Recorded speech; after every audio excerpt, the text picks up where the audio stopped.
Hello बच्चों, सो यहाँ पे क्वेश्चन है आपका 0.5 gram of fuming H2SO4 oleum is diluted with water.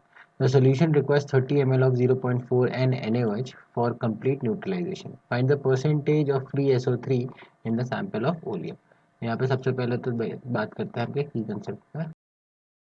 तो आपको यहाँ पे की कंसेप्ट हो जाएगा ओलियम। अगर हमें ओलियम के बारे में पता है कि ओलियम कैलकुलेट कैसे किया जाता है और क्या होता है, तो हम यहाँ पे पर्टिकुलर चीज़ ये क्वेश्चन जो है सॉल्व कर सकते हैं।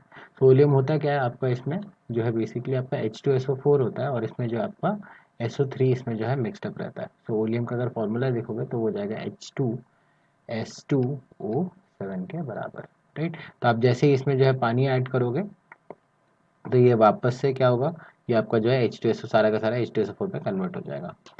तो यहाँ पे जब क्वेश्चन दिया है, अब क्वेश्चन को अंडरस्टैंड करते हैं।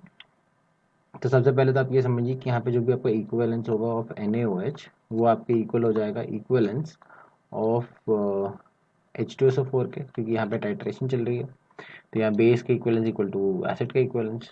सो यहाँ पे अगर हम देखें तो ये आ जाएगा 30 ml है तो 30/1000 मल्टीप्लाइड बाई 0.4, ये इक्विवेलेंस आ गया इसके, equal to 2 multiplied by number of moles of H2SO4 जो हमें यहाँ पे निकालना है। तो यहाँ से अगर हम कैलकुलेट करें तो number of H2SO4 will be equal to, ये आ जाएगा 0.006 के बराबर। इतने जो है मोल्स आ जाएंगे। क्यों? क्योंकि यहाँ पे 2 आपका जो है कैंसिल ऑफ होगा, यहाँ से ये 0.2 हो जाएगा और आपका यहाँ से इस तरीके से आंसर आ जाएगा।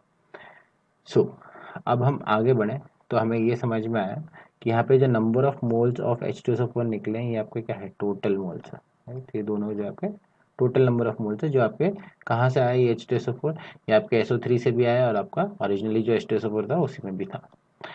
सो अब अगर हम मिक्सचर को एनालाइज करें, राइट, कि आपका H2SO4 भी होगा उसमें और SO3 भी रहा होगा, राइट। अगर हम कहें कि इसका जो वेट है, लेट्स से अपन कह देते हैं x ग्राम से, तो इसीलिए तो आपका यहाँ पे ये क्या हो जाएगा, ये 0.5 माइनस x ग्राम्स के बराबर हो जाएगा। अगर यहाँ पे अगर हम नंबर ऑफ मोल्स निकालें, सो H2SO4 के रेस्पेक्ट में देखें, ओरिजिनली जितने थे तो वो आ जाएगा आपके 0.5 माइनस एक्स डिवाइडेड बाई 98, ये उसके नंबर ऑफ मोल्स आ गए। इसको हम जो है N1 कह देते हैं। इसके बाद जो आपका SO3 है ये आपका H2O से अगर कंबाइन करेगा तो यहाँ पे आपको बना देगा H2SO4। तो यहाँ से भी आपके H2SO4 आ रहे हैं। तो यहाँ पे अगर लेट्स से अगर नंबर ऑफ मोल्स N2 कहें तो यहाँ पे नंबर ऑफ मोल्स आपके N2 हो जाएंगे। सो वो क्या होंगे, इक्वल टू आपका जो वेट है, यहाँ पे SO3 का जो वेट हमने लिया था x डिवाइडेड बाई इसके मॉलिकुलर वेट जो है आपका 80। सो यहाँ से भी x/80 इसके नंबर ऑफ मोल्स आ गए। सो अब अगर हम देखें तो हमने जो है number of moles of H2SO4 जो टोटल कैलकुलेट किए थे पहले, ये total will be equal to N1 plus आपका N2। तो यहाँ पे अगर हम सब्सटीट्यूट करें तो यहाँ पे N1 क्या हो जाएगा, 0.5 माइनस एक्स डिवाइडेड बाई 98 और प्लस ये हो जाएगा आपके x/80 के बराबर आपका N1, सॉरी N2, राइट। और यहाँ पे टोटल नंबर ऑफ मोल्स हमने क्या निकाल रखे थे, वो है 0.006 मोल्स के बराबर। तो यहाँ पे अगर हम सॉल्व करें तो हमें यहाँ पे x की वैल्यू मिल जाएगी, x की वैल्यू आ जाएगी आपके 0.39 ग्राम्स के बराबर। अब अगर हम बात करते हैं यहाँ पे वॉल्यूम में, हमें क्या निकालना है, परसेंटेज ऑफ SO3 जो आपका फ्री है, राइट।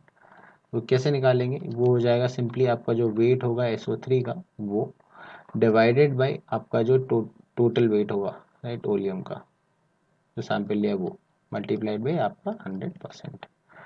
सो ये हो जाएगा इक्वल टू, अगर देखें तो 0.39 डिवाइडेड बाई 0.5 मल्टीप्लाइड बाई 100%। तो यहाँ से आप जो है अप्रॉक्सीमेटली कह सकते हो कि परसेंटेज SO3 जो आपका फ्री रहेगा वो हो जाएगा आपके अप्रॉक्सीमेटली 78% के बराबर। तो ये आपका फाइनल आंसर है।